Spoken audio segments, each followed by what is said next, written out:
Olá! Hoje a gente vai mergulhar a fundo em um dos campos de batalha mais fascinantes da tecnologia, a inteligência artificial na cibersegurança. Pensa nisso como uma verdadeira corrida armamentista digital. Sabe, a cada novo escudo que a gente cria, aparece uma espada ainda mais afiada. É uma briga constante entre quem ataca e quem defende. E a IA, bom, ela está bem no meio disso tudo. Para entender essa história, a gente vai seguir um caminho de 6 etapas. Primeiro, o cenário geral dessa corrida. Depois, vamos dar uma olhada no arsenal, ou seja, as ferramentas de IA que estão em jogo. A gente vai investigar como a linguagem virou uma arma, como a realidade pode ser, digamos, forjada com IA, como essas mentes artificiais aprendem e, o mais importante, qual é o nosso papel, o papel humano nisso tudo. Então, vamos lá. O ponto de partida é entender que a IA não é só mais uma ferramentazinha na caixa de um especialista em segurança. Não mesmo. Ela é um divisor de águas. Ela está basicamente reescrevendo as regras do jogo, criando armas e defesas novas num ritmo que a gente nunca viu antes. E isso nos leva à pergunta central de toda essa conversa. Uma inteligência artificial pode, sozinha, criar um ataque cibernético? A resposta curta é sim. E as consequências disso são gigantescas. E aqui a gente vê essa dualidade da IA em ação. De um lado, o escudo. A IA vasculhando montanhas de dados para achar aquela agulha no palheiro, tipo uma transação de fraude no cartão. Do outro lado, a espada. A mesmíssima tecnologia sendo usada para criar e-mails de phishing tão perfeitos, mas tão perfeitos que fica quase impossível desconfiar. Ou, pior ainda, os famosos deepfakes. Ok, mas como é que isso tudo funciona por trás dos panos? Para a gente entender essa corrida armamentista, primeiro a gente precisa dar uma olhada nesse arsenal. Vamos analisar os conceitos principais de IA, que são o motor por trás dessa revolução toda. A base de tudo é o aprendizado de máquina, o famoso ML. Pensa nele como se fosse o cérebro fundamental da IA. Em vez de um programador escrever milhões de regras do tipo, se acontecer X, faça Y, o ML deixa o sistema aprender sozinho, só olhando os dados. É assim que ele aprende a reconhecer o que é normal numa rede, para poder tocar o alarme quando algo estranho aparece. E aí, levando o ML para um outro nível, a gente tem o aprendizado profundo, ou Deep Learning. Se o ML é o cérebro, o aprendizado profundo é esse cérebro pensando em várias camadas de uma forma muito mais complexa. É essa estrutura que permite que ele entenda coisas que não vêm em tabelinhas organizadas, como, por exemplo, o que tem dentro de uma imagem ou o tom de uma voz. Agora, olha que interessante a inspiração por trás disso tudo. As redes de aprendizado profundo são feitas de neurônios artificiais que, como a imagem mostra, imitam o jeito que o nosso próprio cérebro funciona. Recebem sinais, processam e passam para frente. É a combinação de milhões desses neurônios que dá o poder todo do Deep Learning. Agora, vamos para uma das frentes mais quentes dessa corrida armamentista. As IAs que entendem, interpretam e, claro, manipulam a linguagem humana. Essa área se chama Processamento de Linguagem Natural, ou PLN. É basicamente a tecnologia que serve de ponte entre a nossa comunicação, cheia de nuances e complexidades, e a análise de um computador. E dentro do PLN tem uma diferença bem importante.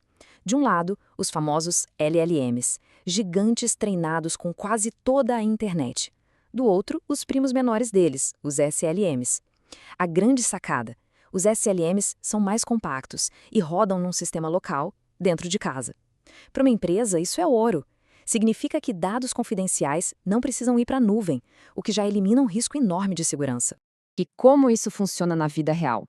Bom, para a defesa, imagina uma IA lendo milhares de relatórios de segurança em segundos para achar uma nova ameaça.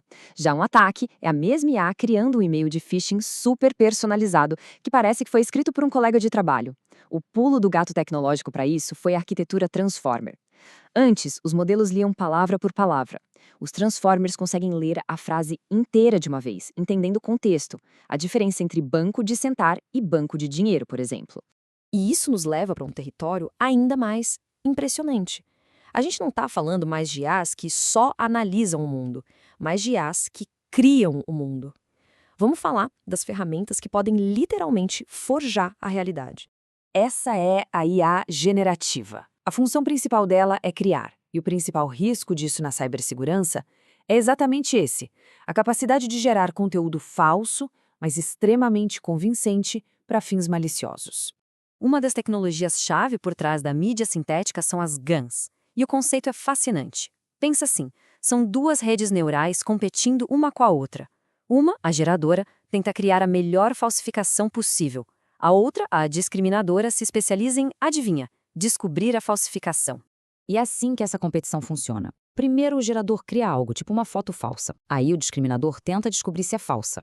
Eles repetem isso milhares de vezes. A cada rodada, o gerador aprende a mentir melhor e o discriminador aprende a detectar mentiras melhor. O resultado final, falsificações tão boas que podem enganar até um olho bem treinado. Tá, mas como uma IA realmente aprende a ser tão boa em criar ou detectar coisas? Não é mágica, é tudo sobre o treinamento. Vamos dar uma olhada rápida nos diferentes regimes de treinamento que transformam estes modelos em ferramentas tão poderosas. Essa tabela resume os 3 estilos principais. No supervisionado, a IA aprende com exemplos que já vêm com a resposta, como uma caixa de e-mails já separada entre spam e não spam. No não supervisionado, ela recebe um monte de dados sem rótulo e tem que achar padrões sozinha, o que é ótimo para detectar anomalias. E no aprendizado por reforço, a IA aprende na base da tentativa e erro, ganhando recompensas quando acerta. Perfeito para treinar um sistema que responde a ataques sozinho. E tudo isso nos leva ao ponto final, e talvez o mais importante de todos. Com tanto poder tecnológico assim, o foco precisa voltar para o papel humano, para a governança, para a responsabilidade. E o ponto crucial é este. A gente não pode simplesmente construir IAs superpoderosas e torcer para o melhor. A segurança não pode ser uma coisa que a gente pensa depois. Ela tem que fazer parte do projeto desde o dia 1. Esses sistemas precisam ser construídos como se fossem fortalezas, prontos para aguentar não só falhas, mas ataques deliberados. E é por isso que o conceito de humano no ciclo é tão fundamental. No fim das contas, essa não pode ser só uma batalha de máquina contra máquina. A gente precisa de supervisão humana. A intuição, o julgamento de contexto, a estratégia de uma pessoa, tudo isso precisa estar no processo, atuando como comandante final nesse campo de batalha digital. É o que garante que essas ferramentas poderosas continuem sob nosso controle. E, para fechar, fica a questão. Com defensores e atacantes usando ferramentas de IA cada vez mais sofisticadas, qual é o nosso papel, como indivíduos, como profissionais, como sociedade, para garantir que essa tecnologia tão poderosa seja de fato uma força para o bem?